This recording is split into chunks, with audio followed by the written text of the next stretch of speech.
Pelo sinal da Santa Cruz, livrai-nos Deus nosso Senhor dos nossos inimigos, em nome do Pai, do Filho e do Espírito Santo. Amém. Podemos sentar? Amados irmãos e irmãs, vamos tentar fazer hoje um pouco daquilo que São José Maria Escrivá ensinava, que quando a gente vai meditar uma passagem do Evangelho, nós devemos como que se colocar naquela cena como um personagem a mais. Olhar em volta, contemplar aquilo que aquelas pessoas dali do Evangelho estão fazendo, estão realizando naquele momento. E dessa forma, vamos tentar hoje ter um olhar diferente para essa passagem, tantas vezes já meditada por nós, tão conhecida das bodas de Caná. Essa passagem ficou célebre, principalmente porque é ali que Cristo faz o seu primeiro milagre. Esse primeiro milagre acontece dentro de uma festa de casamento. Festa de casamento que acontece na Galileia. As festas de casamento dos judeus eram festas longas, quase uma semana de festividades. As pessoas iam, ficavam hospedadas em algum lugar, estavam ali festejando a união daquele novo casal. Nessa festa estão presentes Nossa Senhora, que foi convidada e que acaba se tornando uma figura central aqui, porque é ela que consegue o milagre. Nós podemos ver também os discípulos de Jesus. São João fala que Jesus foi convidado e também os seus discípulos. Ora, Jesus não tinha feito ainda nenhum milagre. Esses homens que estavam seguindo a Cristo primeiro, estavam seguindo somente por causa das palavras de Cristo. Cristo ainda não era famoso pelos seus grandes acontecimentos milagrosos. No entanto, alguns discípulos estavam lá. Estava também Cristo, evidentemente, o casal que estava casando. E hoje, de forma especial, gostaria que nós, lá dentro da festa, olhássemos um pouco para essas figuras que, talvez diante de Maria, dos apóstolos, de Cristo, possam ser consideradas até muito secundárias, mas que trazem também um grande ensinamento para nós. Os serventes, os empregados, aquelas pessoas que estavam servindo ali as mesas da festa. O Evangelho fala que tinha os servos e que tinha também o mordomo, o arquitriclino, que era o sujeito, que era o chefe, o responsável. E acontece que nessa festa acaba o vinho. O vinho era a principal bebida daquele tempo, e sem vinho não tinha como ter festa. Nós não sabemos exatamente em que pedaço da festa, em que dia de festa acaba aquele vinho. Mas pela quantidade de vinho que Cristo faz no seu milagre, provavelmente a festa ainda estava pelo menos na metade, não estava no fim ainda. Aquele casal passaria uma grande vergonha. Os serventes, que eram aqueles empregados que trabalhavam ali como se fosse um garçom, um serviço de buffet, eles deviam estar até meio confusos, o que eles iam arrumar, o que eles iam fazer. Pode até ser que Maria Santíssima tenha percebido que estava faltando vinho, até por causa do embaraço daqueles homens. E Maria interpela aquelas pessoas, dizendo para escutarem e fazerem aquilo que Cristo mandasse. E está aí uma coisa bastante curiosa. Jesus e Maria não eram os donos da festa. Jesus e Maria não eram os patrões daqueles empregados. E, no entanto, Maria Santíssima dá uma ordem para aqueles homens e eles obedecem. É provável que algo em Maria Santíssima, no seu modo de falar, tenha feito com que aqueles homens percebessem que aquela mulher tinha uma autoridade diferente. E Nossa Senhora vira para eles e fala: façam tudo o que meu filho disser. Maria já tinha falado com Jesus que o vinho estava acabando. Jesus tinha falado que não tinha chegado a hora do milagre. Mas mesmo assim, Nossa Senhora sabia que Cristo ia fazer alguma coisa. E aqueles homens acolhem aquilo que Maria tinha falado e vão até Jesus.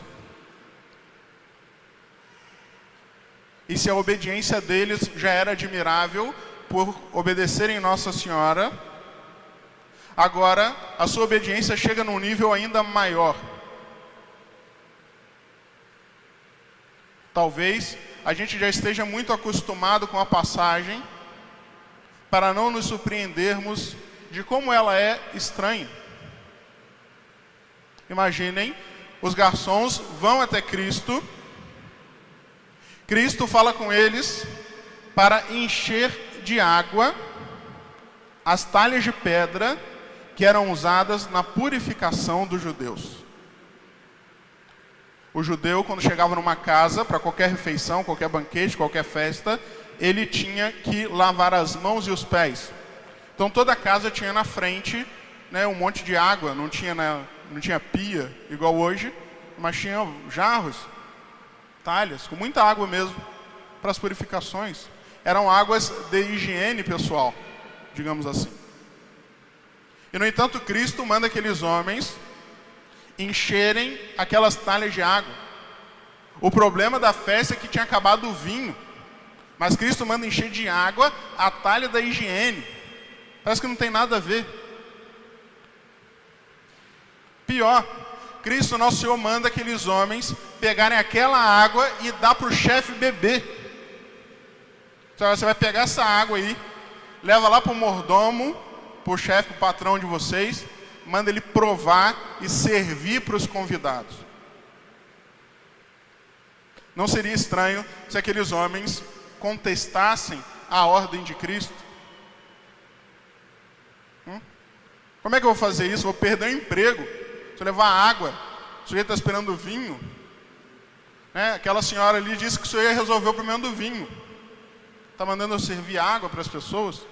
Essa água ainda, que é água que a gente se lava. Mas, de uma forma admirável, com certeza movidos pela graça de Deus, aqueles homens obedecem de forma humilde aquilo que Cristo tinha mandado eles fazerem. E justamente Cristo recompensa a obediência daqueles homens, fazendo com que o primeiro milagre do Deus encarnado na terra acontecesse na mão daqueles pobres empregados. E na mão deles, aquela água se transforma em vinho.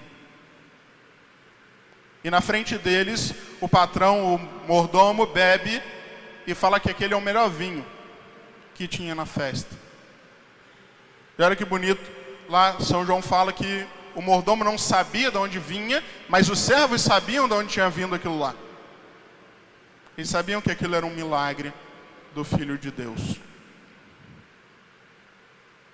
Amados irmãos, é bonito a gente ver que o primeiro milagre de Cristo seja transformar água em vinho. O vinho, na Escritura, é sempre sinônimo, símbolo de alegria. Cristo é aquele que traz a verdadeira alegria, uma alegria que é abundante, porque Ele transformou muita água em vinho,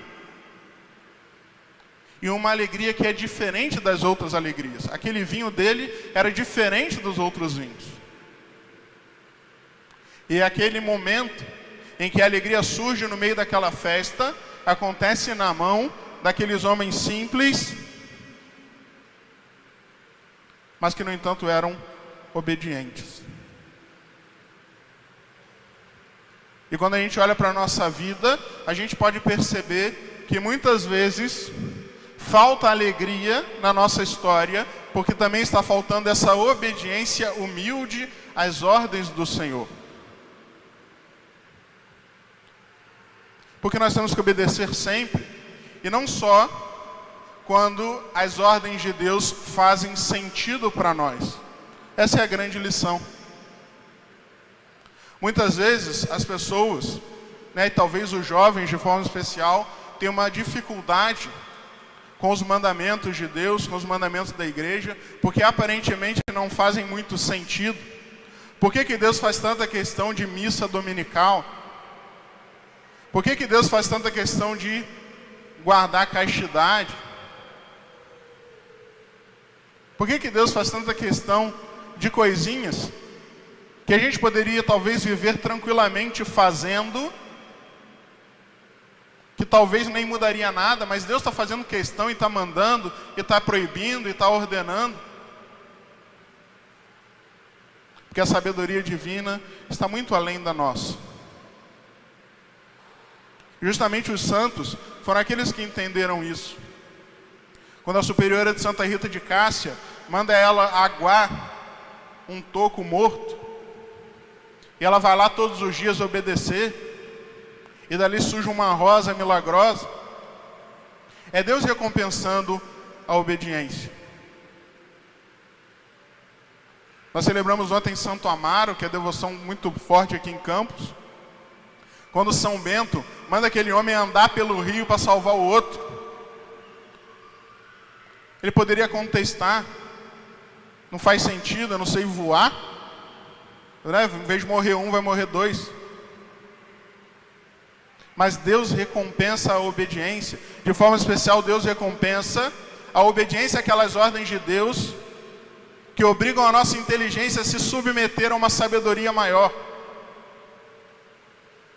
que nos obriga a abaixar a cabeça e reconhecer que Deus sabe o que é melhor para nós, e que nós não seríamos deuses melhores do que Ele, porque no fim das contas toda desobediência, desde o paraíso, é o homem querendo dizer que ele sabe como ser Deus melhor do que o único Deus verdadeiro.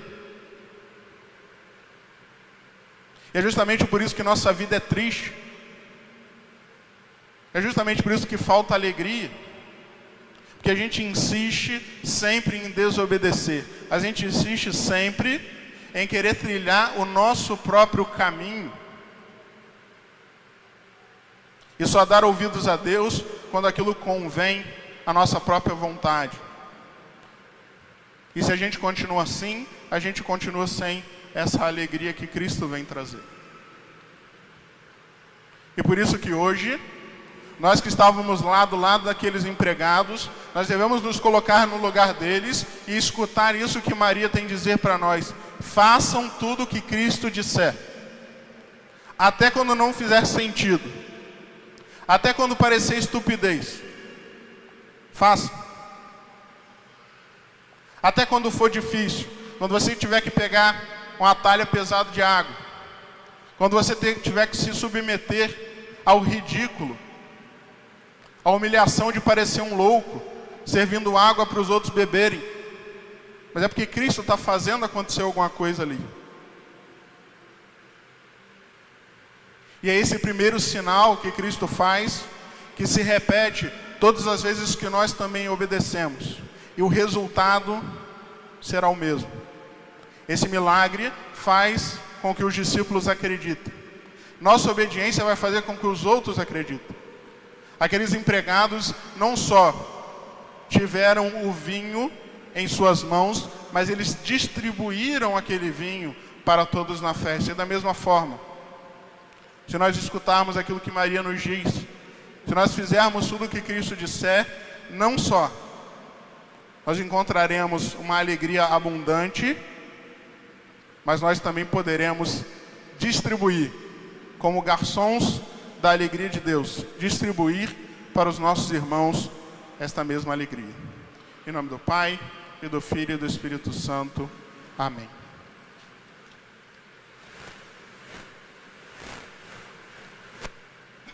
Cantemos com firmeza e convicção a nossa profissão de fé.